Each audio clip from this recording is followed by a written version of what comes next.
He's a boy who should be starting school, practicing his ABCs, and coloring inside the lines. Instead, he was in a courtroom today, facing the possibility of prison for the rest of his life.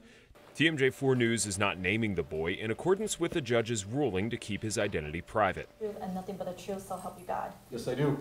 Milwaukee Police Detective Timothy Keller replayed what happened last November and how he may have slipped up, believing the boy's first explanation of what happened, that the gun accidentally went off while he was playing with it. I wanted to believe that something like that were the truth and that it wouldn't come to this. Ultimately, the boy will go to trial. He's currently charged as an adult, but that could change. The stakes are very large. We're dealing with a 10-year-old boy here. Jonathan Lavoie is a defense attorney with no affiliation to this case. He explained how the next step is going through a reverse waiver process, essentially an attempt to have the case sent through the juvenile court system instead of the adult system. So the judge has to listen to additional testimony now about whether the system can adequately deal with this child's needs and whether the adult court system is the right place for this child. Lavoie says on the juvenile side, there are resources for the boy and his family, counselors, social workers, wraparound services to try and rehabilitate this child.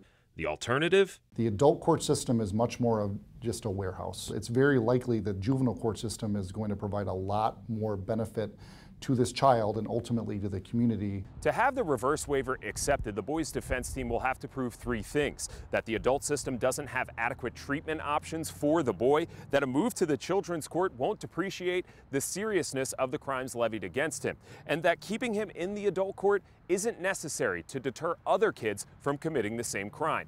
We'll find out what the court will decide in the next few weeks when the boy is back in court on October 6th.